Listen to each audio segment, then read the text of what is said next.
that I die a legend. Yeah, son God, homie, I'm reverend. Preach, just protecting my investment. Ask about me, integrity's not a question. Straight up, all the way up, with the same ones that was down from the jump. Day one, same ones. These are actually leftovers from last fall. The jerk was the only minnow bait I used after I got them, and you could tell it's a thing. Everyone's buying them. Guys who aren't even affiliated with the company, who are sponsored by other companies, are buying them by the truckload. We're mailing them everywhere. It's a Canadian only bait. It's a Canadian exclusive. I helped design the bait, design one of the colors for them and the shape of it, and you know, really proud of it. It's our #1 selling soft plastic bait year to date. So this is, I keep it real simple. I use 3 colors. This is leftover from last fall. I really fell in love with this white bait color. Not a color I helped design, but I'll show you the smelt that I did, and we'll take it from there. But yeah, you can see it's got a lot different profile than most minnows.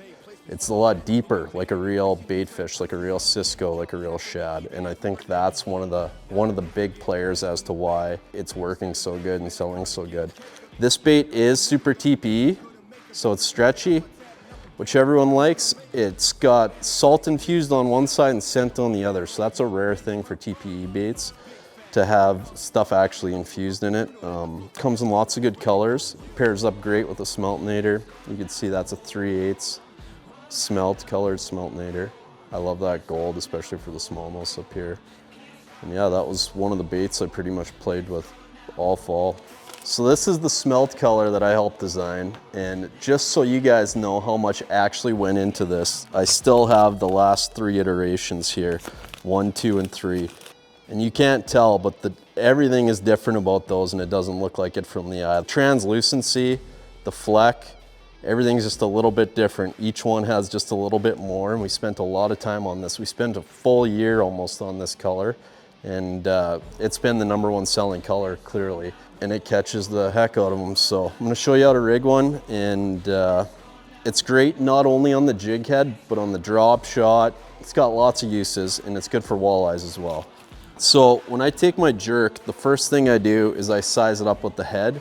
So if you're drop shotting this, it's good to go. If you're using, you know, maybe a ball head, it's good to go. As you can see, it's just a little bit off. It would work, but I like trimming it so it's flush. That's my big thing with the smeltinator, is making it flush with my minnow. I like that streamlined profile.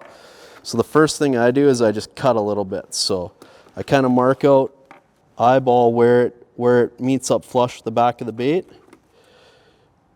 It's super T.P.E, so you need scissors. Trim that off, kind of have a little bit of a cup to it. Some guys do this, some guys don't. I like marking my bait, so it's perfect. I just give it a little rip. On the super T.P.E, it's kind of tough. You sometimes can't see it, but rig it as straight as humanly possible.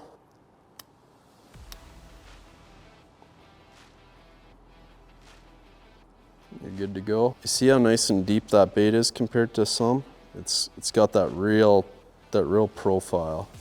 You can see the tail just going without doing anything. That's the big part of this bait that makes it so good.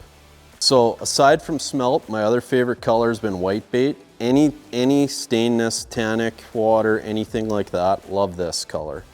I even used it in clear water situations last fall on Lake of the Woods. It just gets bit. It's got a lot of translucency to the back, and it's got a lot of micro fleck that you can't see unless you get a little glimmer on it, and I think that's a big part of this color.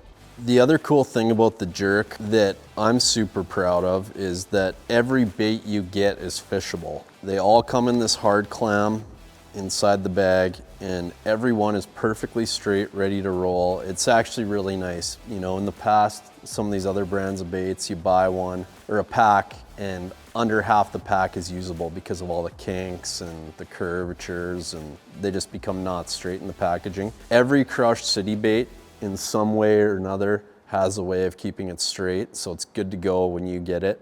Every bait's fishable, every bait's usable. You're not wasting any of your hard-earned money you spent on this product. So for the 375 jerk, the rod I use is an 842. Probably one of the most versatile rods out there, very underutilized by anglers. It's a 7-foot medium fast, very parabolic.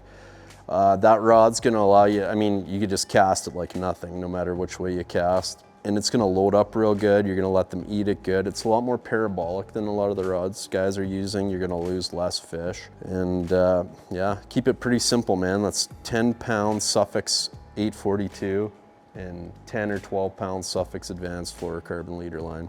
The one thing when you're using minnow baits is the drag. You want a really good drag. You get a lot of boat eats, like a lot of them are eating at 10 feet under your feet.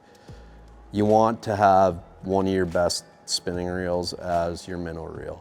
You want good drag. There's very small window for a lot of things to go wrong when you're using a minnow. I use the Shimano Essence. That's my favorite spinning reel. I think it's got the best drag of any spinning reel out there.